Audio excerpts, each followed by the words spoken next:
En 2015, la ville de Saint-Jean-de-Mont a voulu vraiment arrêter l'utilisation des produits phytosanitaires. On a été précurseurs pour toutes les raisons que vous connaissez, hein, la pollution, la toxicité de ces produits pour l'homme et aussi pour la biodiversité.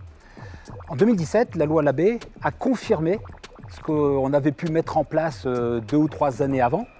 Et donc vraiment, ça a été l'opportunité de se servir de cette loi Labbé pour appuyer ce qu'aujourd'hui la ville de Saint-Jean-de-Mont propose à ses habitants, c'est-à-dire le don de sachets de graines pour qu'ils puissent eux-mêmes fleurir leurs pieds de mur.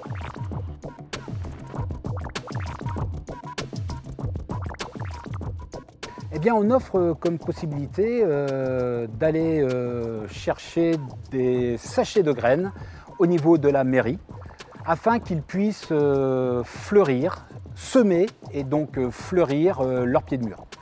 Ces plantes qui vont germer en partie dans l'automne, puis une autre partie au niveau du printemps, eh bien, ces plantes vont nous apporter une floraison fin de printemps et estivale.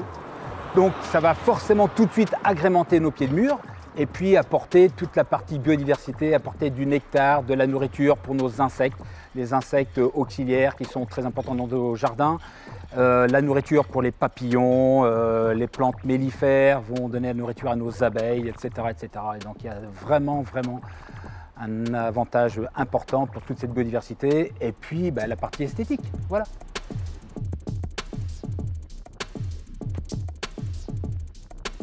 Alors, on va aller semer le long de nos murs en limite du trottoir, c'est-à-dire la partie dure, sablée du trottoir et la limite de nos murs. Il existe toujours là un développement d'herbes sauvages.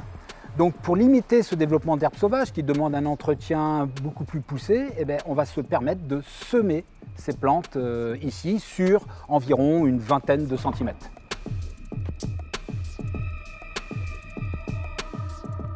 Dans un premier temps, on va aller désherber donc la partie herbe sauvage parce que sinon il va y avoir une concurrence avec la levée de nos fleurs. Donc on va désherber manuellement nos herbes sauvages, nos adventices. Et ensuite, on va décompacter cette partie du trottoir qui est sableuse, un petit peu en terre aussi. On va décompacter. On va apporter un petit complément de terre ou de matière organique afin d'aérer, d'apporter de la vie dans le sol.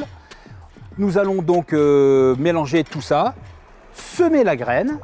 Environ un sachet de 5 grammes va nous permettre de faire 5 mètres linéaires.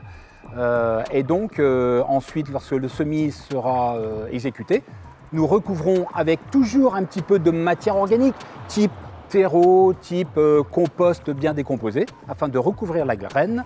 Ensuite, on tasse l'ensemble et on attend le travail de l'automne.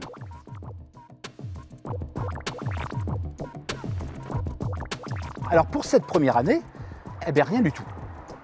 La graine va lever tranquillement au fur et à mesure des températures. Voir si on a un hiver plutôt froid, l'ensemble risque de lever plutôt au printemps, au beau jour. Donc on laisse faire. La plante va se développer, elle va fleurir tranquillement. Par contre, cet été, en fonction de l'été, si l'été est plus ou moins sec, donc la fleur va plus ou moins rester dans le temps. Donc quelques plantes peuvent dessécher. Donc notre travail va être, le travail de chacun va être de pincer les fleurs fanées, les fleurs sèches, pincer, c'est-à-dire les couper et les retirer. Maintenant, si on a un été vraiment très sec, eh bien, un petit apport, ne serait-ce un petit apport d'eau pourrait quand même sauver la plante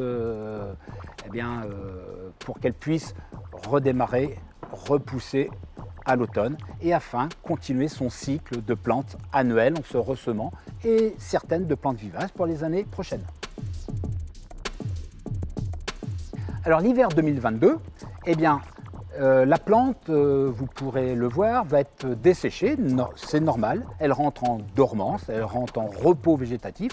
Donc cette plante qui est toute jaune, eh bien, vous la coupez à ras et donc il restera les rosettes ou il restera les graines de celles qui ont grainé pour pouvoir relever au printemps suivant et ainsi recréer une nouvelle floraison printanière et estivale.